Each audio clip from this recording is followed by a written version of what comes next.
താലി eternal wedding collections by Chungath jewellery. ഇതെല്ലാം എന്റെ കല്യാണത്തിന് വാങ്ങിയതാ. വാവ്, ഇതെവിടുന്നാ? MV Chacko golden diamonds Angamaly. വേങ്ങൂരിലെ ആനാട്ടുതോടിൽ മാലിന്യങ്ങൾ നിറഞ്ഞൊഴുകുന്നു. ഇതുമായി ബന്ധപ്പെട്ട് അങ്കമാലി നഗരസഭാ ചെയർമാൻ മാത്യു തോമസിന്റെ നേതൃത്വത്തിൽ യോഗം കൂടി. ഒരു തോന്നൽ പണ്ടുകാലത്ത് നമ്മുടെ പാടത്ത് കൃഷിപ്പണി നടക്കുന്ന സമയത്ത് നമ്മൾ പണിക്കാർക്ക് കഞ്ഞി കൊണ്ടു കൊടുക്കുമ്പോൾ കഞ്ഞി വിളമ്പാനായിട്ട് വരുമ്പോൾ അവരെല്ലാവരും ആ തോട്ടിൽ ചെന്നാണ് കൈമുഖം കഴുകും, വായിൽ വെള്ളം ഒഴിച്ച് കുളിക്കുകയും ചെയ്യും. ഒരു കുഴപ്പമുള്ള വെള്ളമല്ല. ഇപ്പൊ അതിനാരും ധൈര്യപ്പെടില്ല. അതുപോലെ തന്നെ എല്ലാ പാടത്തും ഉണ്ടാവും തോടിന്റെ കരയിൽ സൈഡൊക്കെ ഈ ഇതുള്ള കൈതകൾ വെച്ചുകൊണ്ടിരിക്കുകയാണ്. അപ്പൊ തോട് ഇടിയില്ല, അതിന്റെ വേരൊക്കെ താഴേക്ക് വരും. അപ്പോൾ മത്സ്യങ്ങൾക്കൊക്കെ ഒരു ആവാസ വ്യവസ്ഥയുണ്ടല്ല. ഞണ്ട്, ഞവണി, പലതരം ചെറു മീനുകളൊക്കെ നമ്മുടെ തോടുകളിൽ ഉണ്ടാവാറുണ്ട്. അത് ചൂണ്ടയിട്ട കറക്കി കിട്ടും. അതല്ലേ വട്ടം, കറുപ്പ്, ഇങ്ങനെയൊക്കെത്തോളം മീൻ. ഇപ്പൊ ഒരെണ്ണം ഉണ്ടോ? ഒക്കെ വലിയ പരിഷ്കാരമായ തോടുകളൊക്കെ കരികല്ലിന് കെട്ടലായി. തോടുകൾ കരികല്ലിന് കെട്ടുമ്പോൾ പിന്നെ ഈ ജീവികൾക്കൊന്നും അവിടെ നിൽക്കാൻ പറ്റില്ല, തങ്ങി നിൽക്കാൻ പറ്റാത്തതല്ലേ. അപ്പൊ തോടുകളുടെ സ്ഥിതിയൊക്കെ പോയി. പിന്നെ നമ്മുടെ തുറ കാര്യങ്ങളിലേക്കൊക്കെ വന്നു കഴിഞ്ഞാൽ എല്ലായിടത്തും മാലിന്യങ്ങളാണ്. ആളുകള് നമ്മുടെ ചാപ്ര വയ്ക്കുന്നത് തോടിന്റെ സൈഡിലേക്ക് പോകും. ചാപ്രയില് ഈ മൃഗങ്ങളുടെ മൂത്രവും ചാണകവും തൊഴുത്ത് വീണ വെള്ളമൊക്കെ നേരെ തോട്ടിലേക്കാണ്. ഇത് ഇവിടെ മാത്രമല്ലല്ലോ, ഇപ്പോൾ വലിയ ഫാക്ടറികളൊക്കെ തോടിന്റെ സൈഡിലാണ്. പുഴയുടെയും സൈഡിലുള്ള ഏലൂർ വ്യവസായ മേഖലയിലൊക്കെ ഫാക്ടറികൾ വെച്ചത്. അപ്പൊ നമ്മളൊക്കെ ധരിച്ചത് വെള്ളം എടുക്കാൻ വേണ്ടിയിട്ടാണ്. വ്യവസായ ആവശ്യത്തിന് വെള്ളം എടുക്കാൻ മാത്രമല്ല മലിനജലം ഒഴുക്കാനും കൂടി വേണ്ടിയിട്ടാണ്. എന്തോരം ആളുകൾ സമരം ചെയ്യും, പ്രക്ഷോഭം നയിക്കുകയും ചെയ്തിട്ടും ഒരു പ്രയോജനമില്ല. വലിയ പൈപ്പുകൾ അടിയിലൂടെ, മണ്ണിന്റെ അടിയിലൂടെ പോകും. വലിയ കോട്ട മതിലല്ലേ, നമുക്ക് ആളുകൾക്ക് അറിയാൻ പറ്റുമോ, കാണാൻ പറ്റുമോ? എന്നിട്ട് പേരും മഴക്കാലം വരുമ്പോൾ തുറന്നു വിടാണ്. അപ്പൊ പിറ്റേ ദിവസം പത്രത്തിൽ ഏലൂര് പുഴയിലെ വെള്ളം മഞ്ഞ നിറം, പിറ്റേ ദിവസം ചുവപ്പ് നിറം, ചില ദിവസം നീല നിറം. ഇതൊക്കെ ഇത്തരം സാധനങ്ങളാണ് തള്ളിവിടുന്നത്. അപ്പം നല്ല ഒന്നാന്തരം മീനുകളൊക്കെ ചത്തു പോകുന്നതാണ്.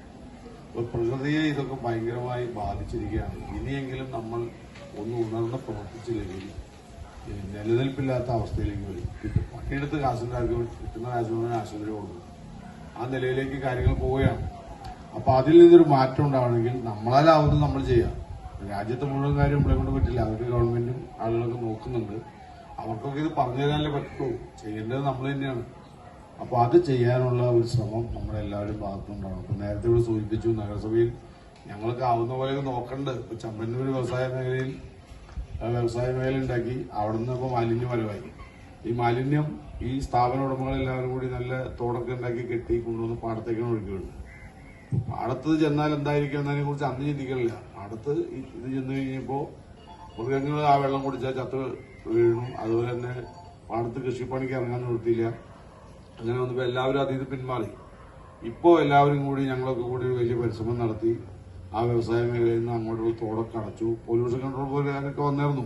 പക്ഷെ അവർക്കും സപ്പോർട്ട് വേണമല്ലോ. അവർ ഉദ്യോഗസ്ഥന്മാരാണ്, അവർ വന്ന് കാര്യം പറഞ്ഞിട്ട് പോകും, ഇവരാരും ചെയ്യില്ല. അപ്പോൾ അതിന് പ്രാദേശികമായ ജനങ്ങൾ സംഘടിച്ചു. അതിന് സപ്പോർട്ടായിട്ട് നഗരസഭയും കൂടി നിന്നപ്പോൾ ആ പ്രശ്നം പരിഹരിച്ചപ്പോൾ ആ പാടത്ത് കൃഷി ഇറങ്ങി. വേങ്ങൂർ ആനാട്ടുതോടിൽ മാലിന്യങ്ങൾ നിറഞ്ഞൊഴുകുന്നു. കാലടി പഞ്ചായത്ത് പ്രദേശത്ത് സ്ഥിതി ചെയ്യുന്ന നിരവധി റൈസ് മില്ലുകളിൽ നിന്നും മറ്റു സ്ഥാപനങ്ങളിൽ നിന്നുമുള്ള മാലിന്യമാണിവിടെ നിറയുന്നത്. വേങ്ങൂർ നിവാസികളും കുറ്റിലക്കര പഞ്ചായത്ത് പ്രദേശവാസികളും നിരവധി പരാതികളും നിവേദനങ്ങളും നൽകുന്നുണ്ടെങ്കിലും ശാശ്വതമായ പരിഹാരം ഉണ്ടാകാത്തതിനാൽ ഇവിടത്തെ കർഷകരും പ്രദേശവാസികളും ദുരിതമനുഭവിക്കുകയാണ്. ഇതുമായി ബന്ധപ്പെട്ട് അങ്കമാലി നഗരസഭ 11-ാം വാർഡിന്റെ വാർഡ് സഭാ യോഗത്തിലെ പ്രമേയത്തിന്റെ അടിസ്ഥാനത്തിൽ നഗരസഭാ ചെയർമാൻ മാത്യു തോമസ് യോഗം വിളിച്ചു. കൗൺസിലർ ലേഖ മധു അധ്യക്ഷത വഹിച്ചു. കാലഘട്ടത്തിൽ ഒരു നടപടി എടുക്കുകയും ചെയ്തിരുന്നു. എന്നാൽ 1-2 വർഷക്കാലം ഏകദേശം വലിയ കുഴപ്പമൊന്നും ഉണ്ടായിരുന്നില്ല. 2021 നമ്മൾ നോക്കുമ്പോൾ തോട് പഴയ മാതിരിയുള്ള ഒരു അവസ്ഥയിലേക്ക് വന്നിട്ടുണ്ടായിരുന്നില്ല. അപ്പൊ നമ്മള് അളന്ന് സൈഡ് കെട്ടണം, പുറമ്പൊക്കെ അളന്ന് തിട്ടണം, പഴയെടുത്തണം പറഞ്ഞ് അങ്കമാലി നഗരസഭയിൽ 2021 ഒരു പ്രമേയം കൊടുത്തായിരുന്നു. അത് കഴിഞ്ഞ് വീണ്ടും ഇടപെട്ടപ്പോ കുറച്ചുനാള് നഗരസഭയ്ക്കായിട്ട് ബന്ധപ്പെട്ട് വിളിച്ചു പറഞ്ഞപ്പോ കുറച്ചുനാള് വലിയ കുഴപ്പമുണ്ടായില്ല. ഇപ്പോഴത്തെ കാലഘട്ടത്തിൽ എന്ന് പറഞ്ഞാൽ പണ്ടത്തേനേക്കാളും വളരെ ബുദ്ധിമുട്ട് വരുന്ന സാഹചര്യമാണ്. കഴിഞ്ഞ ശനിയാഴ്ച മുതൽ തോടിലേക്കൂടെ ഒഴുകുന്ന വെള്ളം അതിമലിനമായ രൂക്ഷമായ ഗന്ധത്തോട് കൂടിയതാണ്. പരിസരവാസികൾക്ക് ഇവിടെ ഇരിക്കാനോ കൃഷിക്കാർക്ക് അതിലിറങ്ങി കൃഷി ആവശ്യത്തിന് ഒന്ന് വെള്ളമെടുക്കാനോ കയ്യും കാലും നനയ്ക്കാൻ പോലും പറ്റാത്ത സ്ഥിതിയാണ്. അപ്പോൾ ഈ സ്ഥിതി തുടരുമ്പോൾ ഇനിയും മുന്നോട്ട് പോകാൻ നമുക്ക് ക്ഷമിച്ചിരിക്കാൻ സാധിക്കില്ല. കാരണം നമ്മുടെ തോടുകൾ മലിനമാകുമ്പോൾ നമ്മുടെ കിണറുകൾ ഉൾപ്പെടെ കുടിവെള്ളം ഉൾപ്പെടെ മലിനമാകുന്ന അവസ്ഥയുണ്ട്.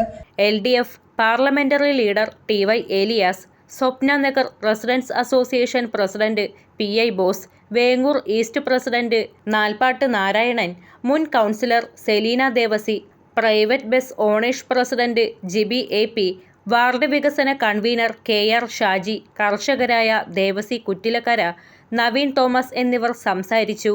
പ്രദേശത്തെ എല്ലാ റെസിഡൻസ് അസോസിയേഷൻ ഭാരവാഹികളും പ്രദേശവാസികളും പങ്കെടുത്തു. ആനാട്ടുതോട് സന്ദർശിച്ച് തൽസ്ഥിതി വിലയിരുത്തുകയും കാര്യങ്ങൾ ബോധ്യപ്പെടുത്തുകയും ഇതേ തുടർന്ന് കമ്മിറ്റി രൂപീകരിക്കുകയും ചെയ്തു.